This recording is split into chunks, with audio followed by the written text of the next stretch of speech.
Hello viewers, well আপনারা হয়তো একটু অবাক হবেন যে হয়তো এরকম একটা বেশি আমি ভিডিওতে হাজির হলাম কেন। এটা ভিডিওটা অ্যাকচুয়ালি করার কারণ ছিল, সেটা হচ্ছে যে আমি কয়েকদিন আগে হেয়ার ট্রান্সপ্লান্ট করিয়েছিলাম। তো সেই হেয়ার ট্রান্সপ্লান্টের এক্সপিরিয়েন্স সম্পর্কে আর কি আপনাদেরকে একটু কিছু ইনফরমেশন দেওয়ার জন্য আর কি ভিডিওতে এসেছি। বেসিক্যালি এটা আমার সেকেন্ড হেয়ার ট্রান্সপ্লান্টেশন সেশন। এর আগেও আমি একবার করিয়েছি। তো আমি প্রথমে অনেক জায়গায় বাংলাদেশে অনেক ডাক্তারের কাছে দেখাই, ভালো ডাক্তার যারা আছে তাদের কাছে দেখাই। স্টার্ট করেছিলাম আমি ভবানীতে মানুষ খান্নার কাছে। তো মানুষ খান্না আমাকে আমার চুলের কন্ডিশন দেখে বলছিল যে গ্রেড সিক্স গ্রেড সিক্স লেভেলের বাল্ড। তো আমার প্রায় 4,500 মতো গ্রাফট লাগবে। এটা আমাকে বলেছিল 2019 সালে। 4,500 মতো গ্রাফট, কিন্তু তার তার কস্ট হচ্ছে কি অনেক বেশি। তার কস্টিং প্রায় 100 টাকা পার কস্টিং। 100 টাকা পার কস্টিং হচ্ছে কি আপনার 4.5 লাখ টাকা, 5 লাখ টাকা আমার লেগে যাবে। এরপরে আমি চিন্তা করলাম যে তাহলে কি করা যায়। তাহলে বাংলাদেশ থেকে করার ইচ্ছা নেই, বাংলাদেশ থেকে করানোর ইচ্ছা ছিল না। দেশের বাইরের কি অবস্থা এখন? দেশের বাইরে বলতে গেলে ইন্ডিয়া আর টার্কিতে অনেক ভালো অপরচুনিটি আছে। ইন্ডিয়াতে অনেক ক্লিনিক আছে, ভালো ক্লিনিক আছে, ভালো কাজ করা অনেক আছে, খারাপও আছে। টার্কিতেও অনেক ভালো আছে। টার্কিতেও ম্যাক্সিমাম মানুষ টার্কিতেই যায়, ইউরোপ থেকে, আমেরিকা থেকে। কিন্তু আমি কস্টিং বিবেচনা করে দেখলাম ওখানে প্রায় আমি যদি 4,500-5,000 চুল লাগাইতে চাই, আমার কস্টিং পুরো প্রায় 3 লাখের কাছাকাছি, 3 লাখ টাকা পড়বে। প্লাস অ্যাডিশনাল আপনার এয়ার ফ্রেড তো আছে, এয়ার ফ্রেড ভাড়া, তারপরে মেডিসিন হ্যান ত্যান এগুলো তো অ্যাড হবেই।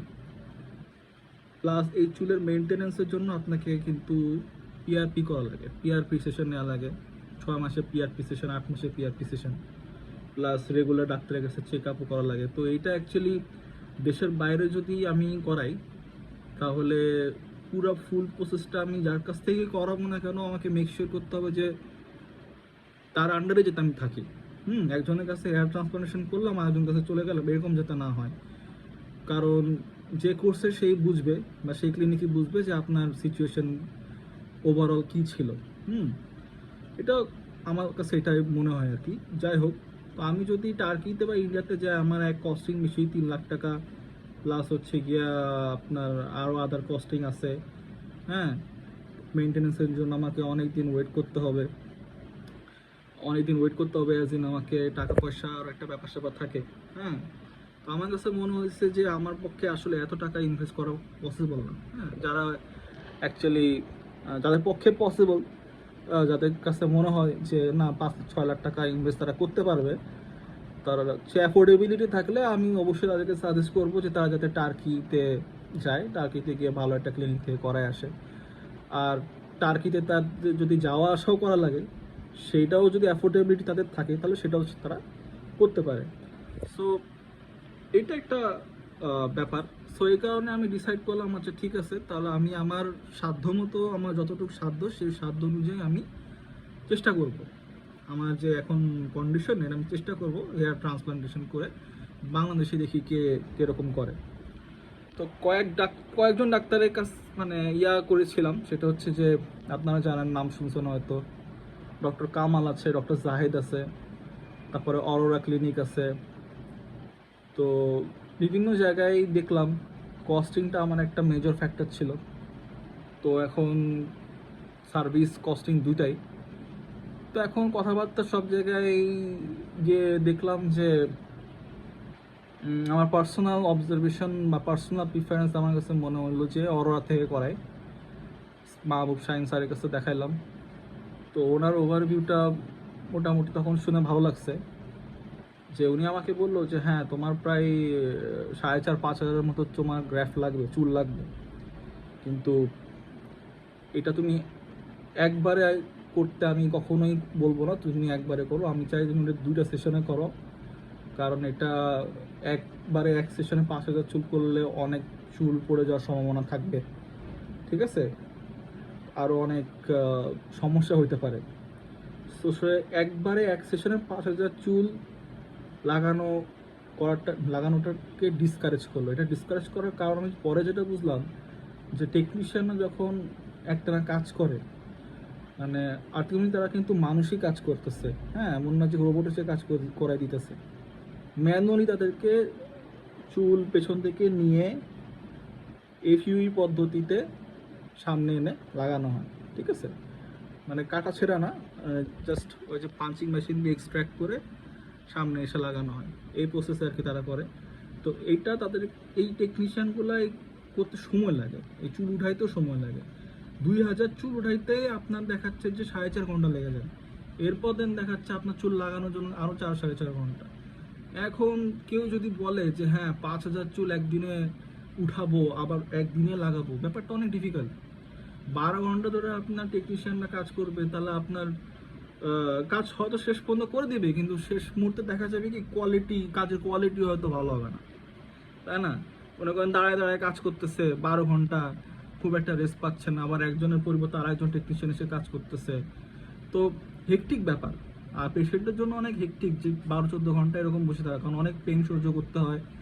অ্যানাস্থেশিয়া দিলেও, লোকাল অ্যানাস্থেশিয়া দিলেও এটার কার্যকারিতা সবসময় থাকে না, ঠিক আছে, কিছুক্ষণ পর কার্যকারিতা শেষ হয়ে যায়, তখন ব্যথা লাগে, তখন আবার একটা ইঞ্জেকশন দেয়, তখন আবার আরও ব্যথা লাগে।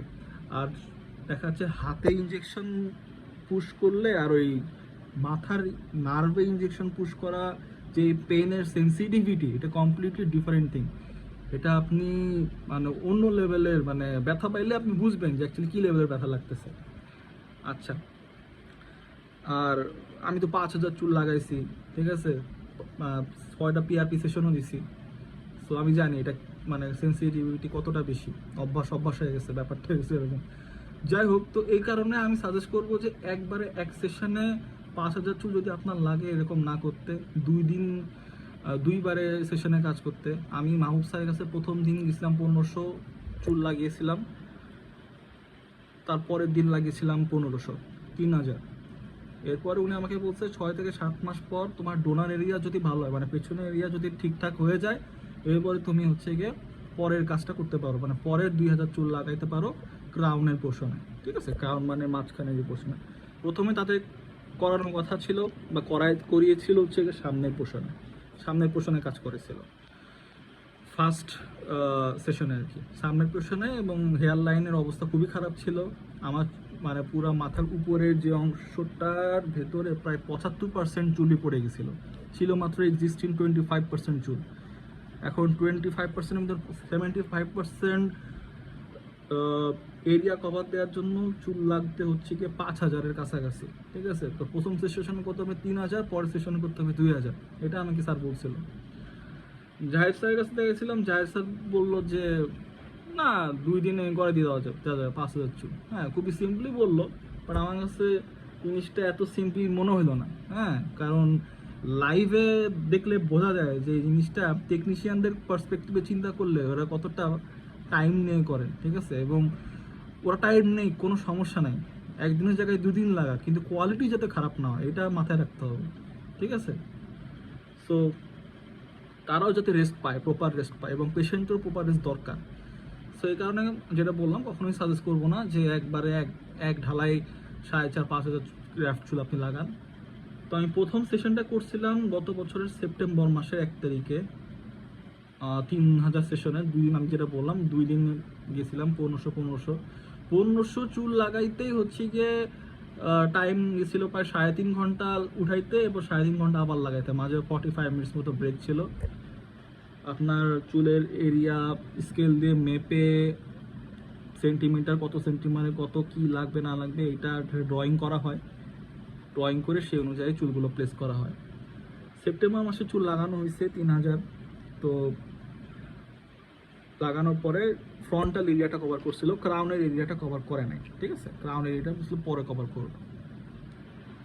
আচ্ছা, এরপরে কি হয়েছে, এরপরে হচ্ছে কি আমাকে মেডিসিন দেওয়া হলো, মেডিকেশন দেওয়া হলো, তারপরে ব্যথা তো ছিল, যেটা আমি বললাম ব্যথার এক্সপিরিয়েন্স, ব্যথা আপনার হবে, অ্যানাস্থেশিয়ার মানে কাজ জিনিসটা আপনার সবসময় থাকে না, এটা আপনার ব্যথা করবেই, আপনাকে এটা সহ্য করতে হবে হালকা পাতলা, ঠিক আছে।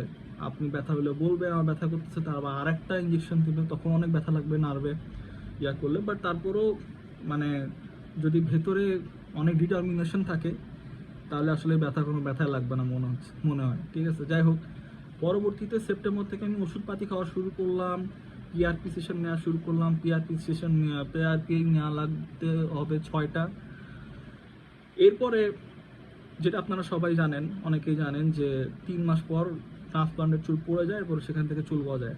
আচ্ছা, এখন আমরা যদি নর্মালি টাক করি, নর্মালি মনে করেন সব চুল ফালাই দিলাম, এরপর চুল উঠতে 9 মাস থেকে 10 মাস সময় লাগবে, নর্মাল গ্রোথ রেটে যদি চিন্তা করি।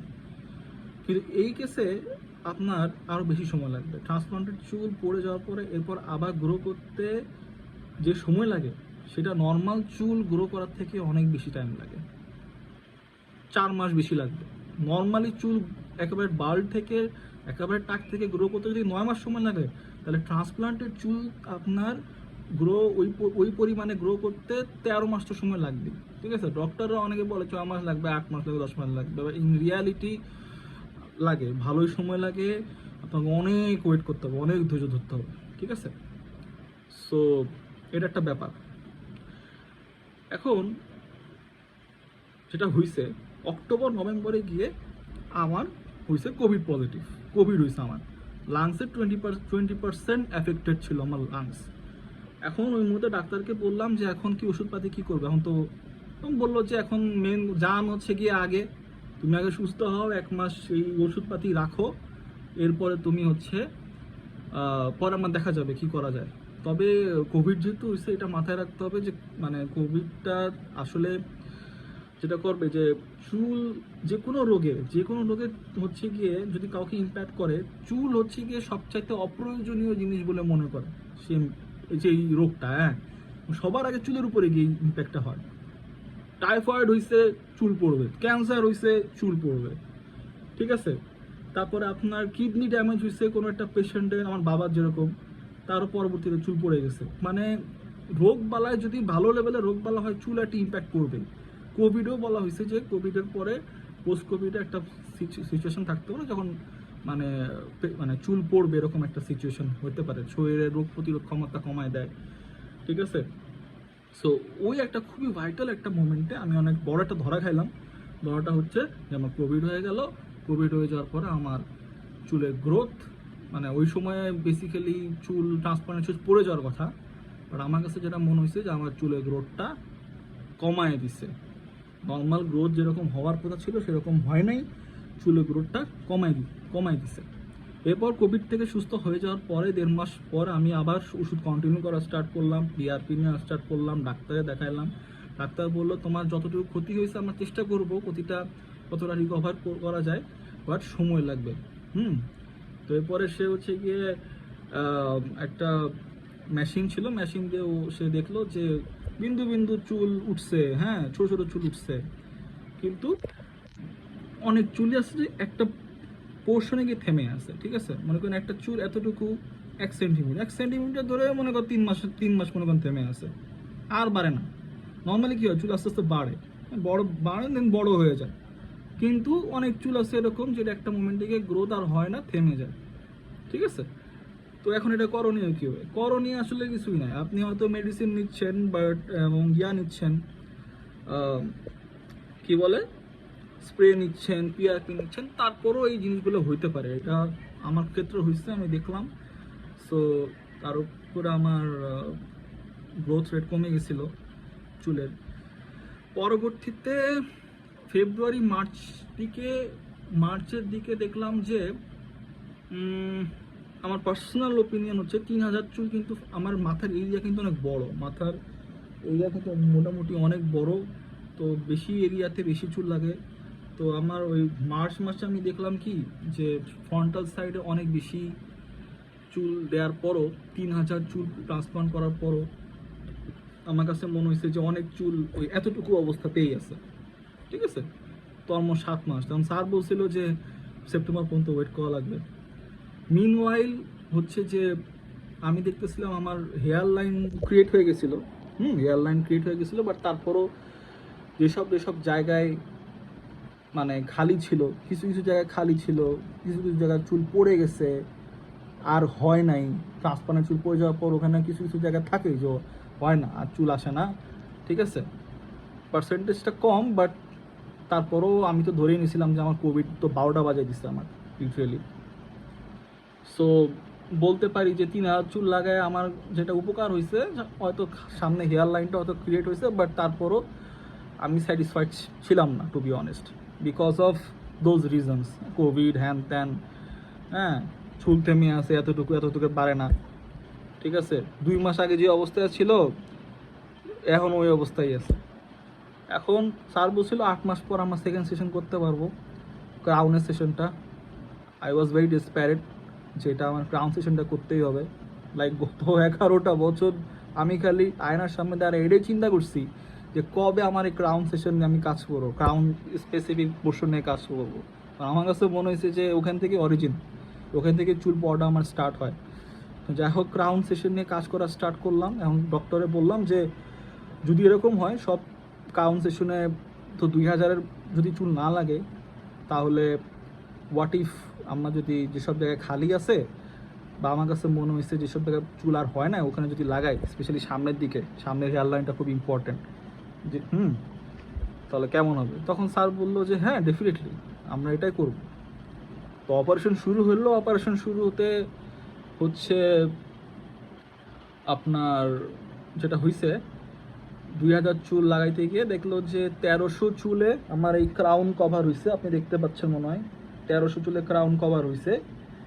আর এইখানে হচ্ছে গিয়ে বাকি 700 চুল লাগানো হয়েছে। 700 চুল যেখানে আপনি ফাঁক দেখতে পাচ্ছেন, এই ফাঁকগুলো সেই পোর্শনগুলো যেখানে ডক্টর দেখছে যে এখানে চুল গজায় নাই অথবা চুল আসে নাই বা গ্যাপই ছিল আগে থেকে, ওই জিনিসগুলো ঠিক করছে, ওই জিনিসগুলো পুট করছে। আর মাঝখানে যে পোর্শনগুলো দেখতেছেন এগুলো তো বেসিক্যালি এর আগে ট্রান্সপ্লান্ট করা হয়েছে, ট্রান্সপ্লান্টেড চুল এগুলো উঠছে আর কি। হ্যাঁ, এগুলো তো আগের এক্সিস্টিং, এগুলো তো ট্রান্সপ্লান্ট করা হয়েছিল, এখানে উঠছে আর কি। বাট কত দূর উঠে এটা এখন প্রশ্ন, কত বড় হয় এটা একটা প্রশ্ন। তো যাই হোক, পরবর্তীতে বেশি দিন হয় না, মাত্র 5 দিন হয়েছে। এখন এখন মে মাস চলতেছে, মে মাসের 26 তারিখ। তো স্যার বলছে আরও 1 বছর লাগবে, কারণ এখন আমি যেহেতু পুরো বাল্ড হয়েছি, একেবারে নতুন করে স্টার্ট হবে, নতুন করে কাহিনী স্টার্ট হবে, নতুন করে সব কিছু রেজিউম হবে, একই লেন্থে সবাই বাড়বে। এবং আমরা জানি যে ক্রাউনে এই চুল উঠতে বাড়তে আরও অনেক সময় লাগবে, লাইক ধরেন 1.5 বছর তো লাগবে। চুল কিছু কিছু জায়গায় এতটুকু থেমে থাকবে, কিছু কিছু জায়গায় বড় হবে, কিছু কিছু চুল পড়ে যাবে আর হবে না, ঠিক আছে। এগুলো তো থাকবে না, মনে করেন এগুলো তো 3 মাস পরেই ট্রান্সপ্লান্ট পড়ে যায়, দেন আবার হবে। সো এই জিনিসগুলো ফ্যাক্ট, হ্যাঁ, মানে এক্সপেরিয়েন্স যত যায় বলো, এই জিনিসগুলো ফ্যাক্ট, এগুলো হবে, এগুলো মেনে নিতে হবে, কিছু করার নাই। তারপরেও এই আশায় থাকতে হবে যে যে প্রয়াসটা আমি করছি যাতে এটা সাকসেসফুল হয়, এবং সাকসেসফুল হবে কবে এটা আমি জানি না, বাট 1 বছর তো মিনিমাম আমার অপেক্ষা করতেই হবে ফুল রেজাল্ট দেখার জন্য যে অ্যাকচুয়ালি কী হয়। ওরা থেকে বেসিক্যালি আমি আমার স্টুডেন্ট ছিল, ডিসকাউন্ট ছিল, তো ওখানে 20% ডিসকাউন্ট ছিল। 30 টাকায় করিয়েছিলাম, 30 টাকা 31 টাকা করিয়েছিলাম স্যারের কাছে রিকোয়েস্ট করে পার গ্রাফট। সো যদি 5000 গ্রাফট হয় তাহলে 5000 30 দিয়ে গুণ করলে কত হয়, প্রায় 1.5 লাখ টাকা। অ্যান্ড 2বারে দিছিলাম বলে দেখাচ্ছে যে প্রেশারটা কম পড়ছে, প্রথমবার 90, পরের বার 60। ইন অ্যাডিশন মেডিসিন বাবদ হচ্ছে গিয়ে তো খরচ যাবেই, 20-30 হাজার টাকা সব মিলে 1 বছরের। আর হচ্ছে আপনার কি বলে পিআরপি তো 3000 টাকা 4000 টাকা নেয়। 6টা সেশন নেওয়া লাগবে আমার। এই জন্য নেক্সট সপ্তাহ থেকে আবার নেক্সট 2 সপ্তাহ পর আবার পিআরপি শুরু হবে, ঠিক আছে। পিআরপি আপনার 6 মাস 6টা নতুন এক্সিস্টিং চুলের জন্য, প্লাস যেগুলা ট্রান্সপ্লান্টেড চুল সেগুলোর জন্যই পিআরপি আবার দেওয়া স্টার্ট করবে। So it's a big journey, long journey. এখানে জার্নিতে অনেক ধৈর্য ধরতে হবে, ঠিক আছে, অনেক পেন সহ্য করতে হবে, ফ্যামিলির সাথে অনেক কনফ্লিক্ট হয়েছে এইসব বিষয় নিয়ে, কত ইস্যু নিয়ে, বাট অনেক অ্যাডামেন্ট হতে হবে আর কি যদি কেউ ট্রান্সপ্লান্টেশন এভাবে করতে চায়। সো আমি দেখি আপনাদের কমেন্ট সেকশনে আপনাদের কোনো ভিউ থাকে কি না, এরপরে হয়তো কোনো ভিডিওতে সেসব ভিউয়ের বা সেসব কোয়েশ্চেনের হয়তো অ্যান্সার দেওয়ার চেষ্টা করব। দোয়া করবেন যাতে পুরো জিনিসটা যদি সাকসেসফুল হয় আল্লাহ ভরসা। আর আপনারা যারা ট্রান্সপ্লান্টেশন করবেন সামনে, আমি চাই অনেক বুঝে শুনে সব কিছু জেনে শুনে আর কি এই কনসিকুয়েন্সগুলো বা এই যে ধৈর্য ধরার যে ব্যাপারগুলো এইগুলো মাথায় রেখে জিনিসটা আগাবেন। Thank you so much.